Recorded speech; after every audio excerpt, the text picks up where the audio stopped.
Bonjour Stéphane, Oui, bonjour Juan. soyez le bienvenu, nous vous écoutons. Merci. Alors, la semaine dernière, les douanes sénégalaises ont opéré la saisie de 40 kg de cocaïne au port de Dakar dans un véhicule en provenance de Belgique. Ma question est alors la suivante. Cela fait plusieurs fois que les douanes sénégalaises effectuent des saisies.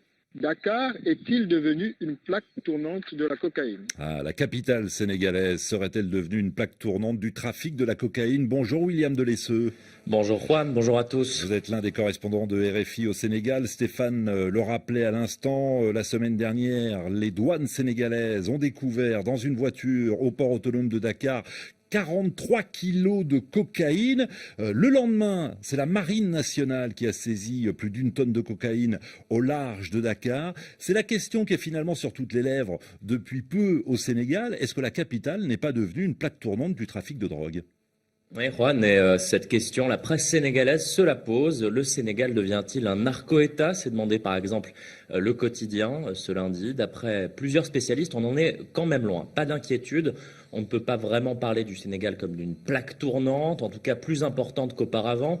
Dakar, il faut rappeler que c'est une ville portuaire. Maintenant, c'est un hub aérien avec le nouvel aéroport en banlieue de Dakar. Alors, toutes ces interfaces font qu'il y a énormément de transit, de tout type de marchandises. Et concernant la drogue trouvée dans cette voiture en provenance de Belgique, à laquelle fait référence Stéphane, à l'intérieur du port de Dakar, elle était en transit vers la Gambie, d'après les premiers éléments de l'enquête. Le Sénégal, c'est quand même rarement une destination finale de toutes ces substances. Donc visiblement, il n'y a pas davantage de trafic que dans le passé. Alors, d'après le directeur régional de l'ONUDC, vous savez, l'agence régionale des Nations Unies en charge de la drogue et du crime, en fait, c'est maintenant le travail des services de police qui paye. Les enquêteurs sont plus efficaces, pour le dire clairement. Ils sont mieux informés. L'ONUDC est formel. Les services de renseignement se mettent à coopérer enfin dans la sous-région. Ils se donnent des informations, ce qui permet ces coups de filet spectaculaires. Collaboration internationale aussi à relever. Les deux embarcations à raisonner au large de Dakar la semaine dernière avec les 1 tonne 200 kilos de cocaïne. C'est grâce à la coopération entre la Guardia Civile espagnole et les services sénégalais, par exemple. Le bateau venait de l'Amérique du Sud pour rallier l'Espagne. Ouais, vous disiez que le travail des services de police était désormais plus efficace. Justement, Stéphane, vous avez des questions sur les moyens déployés pour lutter contre le narcotrafic? Oui, effectivement, Juan. Alors, quels sont les moyens mis en œuvre par les autorités sénégalaises pour y faire face?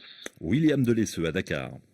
Oui, alors il y a la coopération au-delà des frontières, mais aussi entre les différents organes de lutte au sein de l'État. Les services de douane sont en première ligne. Ils travaillent de concert avec les services de police, notamment l'Office central pour la répression du trafic illicite des stupéfiants. Et puis il y a bien sûr l'armée. On l'a vu, ces différentes saisies montrent que l'État veut mettre les moyens pour endiguer le trafic. Il y a eu des arrestations, William Delesseux, mais y aura-t-il une réponse judiciaire à tout cela? Alors Juan, c'est tout le problème. Dans le cas de la tonne de cocaïne saisie, 5 trafiquants présumés ont été arrêtés. On ne connaît pas encore leur nationalité. Ils sont toujours en garde à vue. Il y aura bien des suites judiciaires. Le parquet devrait se saisir de l'affaire. Il faudra suivre quelles seront concrètement les suites judiciaires qui seront engagées. Mais ce qui est sûr, c'est qu'on voit que les autorités ont décidé de réagir face aux trafiquants et que passer par l'Afrique, ce qui pouvait apparaître pour une formalité dans l'itinéraire du trafic de drogue international, semble aujourd'hui beaucoup plus complexe.